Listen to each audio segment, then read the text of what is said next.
दुनिया में हज़ारों बिल्डिंग्स हैं, पर एक बिल्डिंग ऐसी है जिसका नाम सुनते ही दिमाग में एक चीज़ आती है। कोई कहता है ये मोहब्बत की सबसे बड़ी निशानी है, कोई बोलता है ये बस एक टूरिस्ट स्पॉट है, और आजकल कुछ लोग ये भी कहते हैं कि ये असल में एक ये मंदिर था और इसका नाम है ताजमहल। आप सबको ही पता होगा। तो असली सच क्या है, आज मैं आप लोग को ताजमहल की पूरी हिस्ट्री और उसके जो लोगों के द्वारा उस पर बिलीव्स बन गए हैं उनको भी समझेंगे, तो वीडियो में बने रहिएगा। ताजमहल आगरा में है, यमुना रिवर के किनारे, सफ़ेद मार्बल, बिल्कुल सिमेट्री और दिन के टाइम के हिसाब से रंग बदलता हुआ। लेकिन ये सिर्फ खूबसूरती के लिए नहीं बना था, इसके पीछे एक इंसान का दर्द छुपा हुआ है। 1628 के आसपास मुग़ल एम्पायर का एम्परर था शाहजहाँ। उसकी कई बेगमें थी, लेकिन एक थी मुमताज़ महल, जो सिर्फ उसकी बीवी नहीं बल्कि उसकी सबसे बड़ी भरोसेमंद साथी थी। मुमताज़ हर मिलिट्री कैंपेन में शाहजहाँ के साथ जाती थी। 1631 में जब मुमताज़ अपने 14 बच्चे को जन्म दे रही थी, उसी वक्त उसकी डेथ हो गई। ये शाहजहाँ के लिए नॉर्मल लॉस नहीं था, ये उसकी ज़िंदगी का सबसे बड़ा शौक था। कोर्ट रिकॉर्ड्स के मुताबिक शाहजहाँ ने काफ़ी टाइम तक सफ़ेद कपड़े पहने, म्यूज़िक बंद करवा दिए और ख़ुद को दुनिया से अलग कर दिया।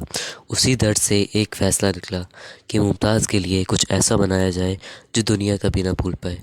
यही से ताजमहल का आइडिया आता है। 1632 में कंस्ट्रक्शन स्टार्ट होता है और लगभग 20-22 साल तक काम चलता है। सोचो, उस टाइम ना मॉडर्न मशीन्स थी ना टेक्नोलॉजी, फिर भी अराउंड 20,000 वर्कर्स, आर्किटेक्ट्स, आर्टिस्ट्स इस प्रोजेक्ट में लगे हुए थे। मार्बल राजस्थान के मकराना से लाया गया, जो आज भी दुनिया का बेस्ट मार्बल माना जाता है। सिर्फ मार्बल ही नहीं, जेड, क्रिस्टल, लापिस lazuli जैसे पत्थर फॉरेन कंट्रीज से है। यमुना रिवर के पास इसलिए बनाया गया क्योंकि पानी फाउंडेशन को स्ट्रॉन्ग बनाता है। इस वजह से आज भी ताजमहल खड़ा है। अब एक इंटरेस्टिंग चीज़ सुनो। ताजमहल का डिज़ाइन ऑलमोस्ट पूरी तरह से सिमेट्रिक है, लेफ़्ट और राइट बिल्कुल सेम, लेकिन एक जगह सिमेट्री टूट जाती है। शाहजहाँ की कब्र, क्योंकि असल में ताज सिर्फ मुमताज़ के लिए नहीं बना था।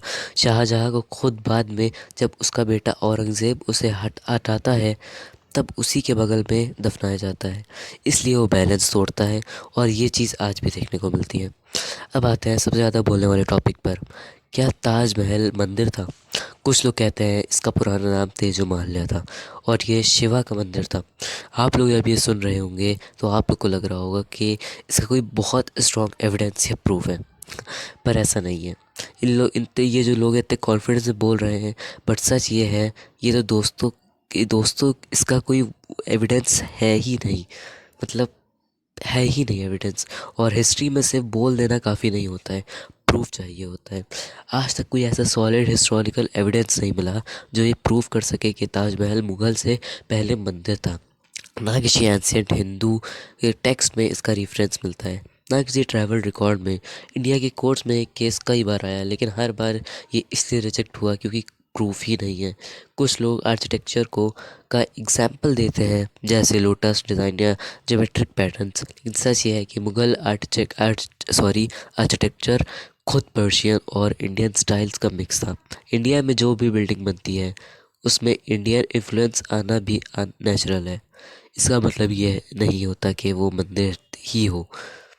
सर्वे ऑफ इंडिया, जो इंडिया की ऑफिशियल बॉडी है मॉन्यूमेंट्स के लिए, उनके रिकॉर्ड्स के हिसाब से ताजमहल शुरू से ही एक मकबरा था। तो फिर लोग ऐसी बातें क्यों मानते हैं?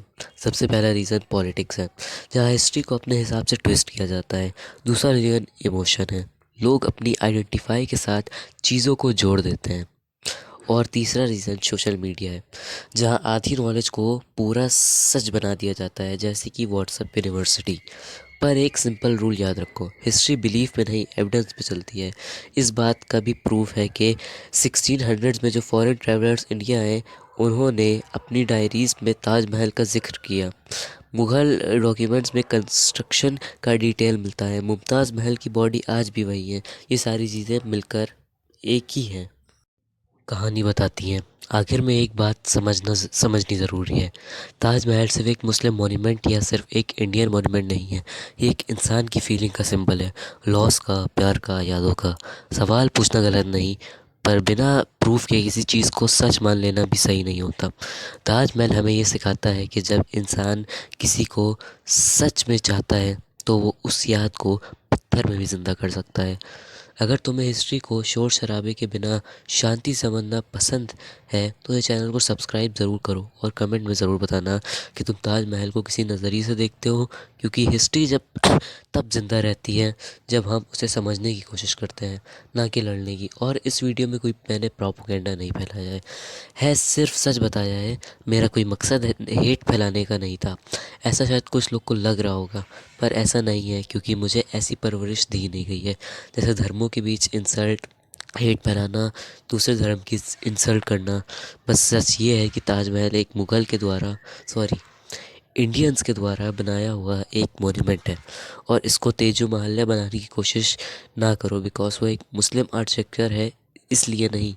उसको ताजमहल बनाओ बिकॉज वो एक इंडियन आर्किटेक्चर है। तो इस वीडियो के लिए इतना ही। अगर अच्छी लगे तो लाइक कर दिएगा। और इस वीडियो में कोई एडिटिंग नहीं थी, बिकॉज लेट हो रहा था वीडियो डालने में, लेकिन जो अगली वीडियो होगी उसमें एडिटिंग होगी थोड़ी, और उसमें शायद थोड़ी लॉन्ग भी वीडियो हो जाए, और अगली वीडियो थोड़ी इंटरेस्टिंग भी होगी। चैनल को